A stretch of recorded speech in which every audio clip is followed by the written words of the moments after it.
Brothers and sisters in Christ, today is Saturday, April 3rd, 2021. We have journeyed our Lent season devotion, and today is the second last day. The topic for today, the courage to act with love. John chapter 19, verses 38 to 42. Let's read together. Later, Joseph of Arimathea asked Pilate for the body of Jesus. Now Joseph was a disciple of Jesus, but secretly because he feared the Jewish leaders. With Pilate's permission, he came and took the body away. He was accompanied by Nicodemus, the man who earlier had visited Jesus at night. Nicodemus brought a mixture of myrrh and aloes, about 75 pounds. Taking Jesus' body, the two of them wrapped it with the spices in strips of linen. This was in accordance with Jewish burial customs. At that place where Jesus was crucified, there was a garden, and in the garden a new tomb in which no one had ever been laid, because it was the Jewish day of preparation, and since the tomb was nearby, they laid Jesus there. John chapter 19, verses 38 to 42. Holy Saturday was also the Sabbath day, when no work could be done according to Jewish custom.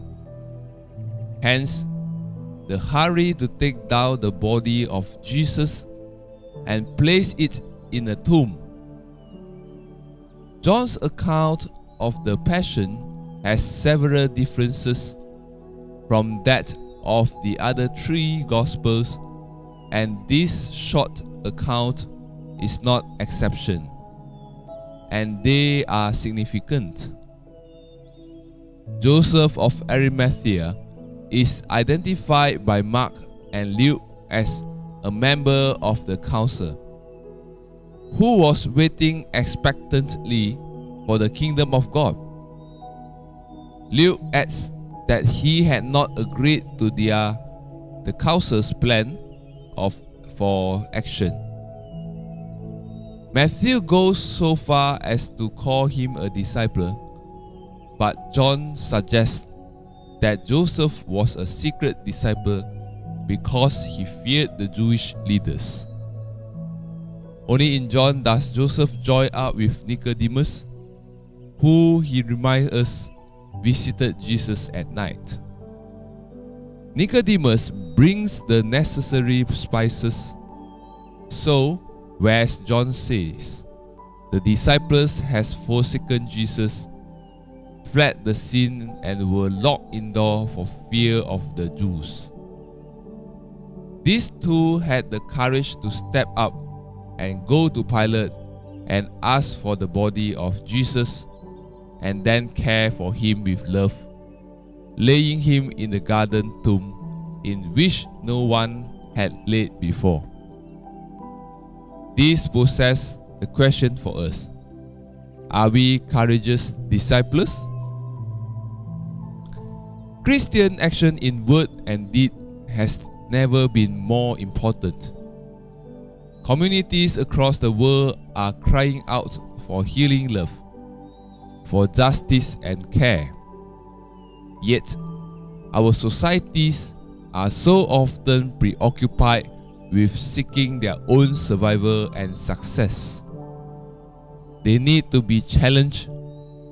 In everyday life, however, it is very easy to conform to the herd. We do not want to rock the boat by challenging what is decided and said, not just in the councils of our society, but in the conversations of our own life at work and at home. And yet, Jesus did just that. He spoke out for love to guide life more than laws and the social mores. And we are called to follow the example of Jesus. This may mean saying uncomfortable things, even being a disciple of Jesus. Did not agree with the majority. Nicodemus was not sure and came by night, but he did the right thing in the end. Christians do not hold the monopoly of acting with courage for love, but they should certainly be at the forefront. Ponder. Are there times in your life and ministry when you have been slow to speak out against the hurt or failed to act with love through lack of courage?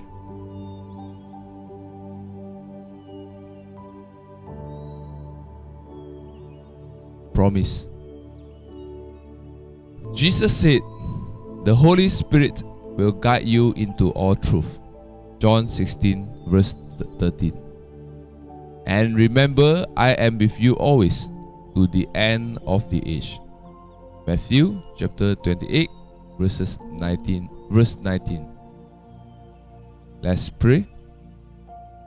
Heavenly Father, grant that I may, today and every day, be not slow to speak out, but be given the courage to challenge in the cause of love, to speak and act with confidence, so that you may bring new life and hope into needy hearts and lives.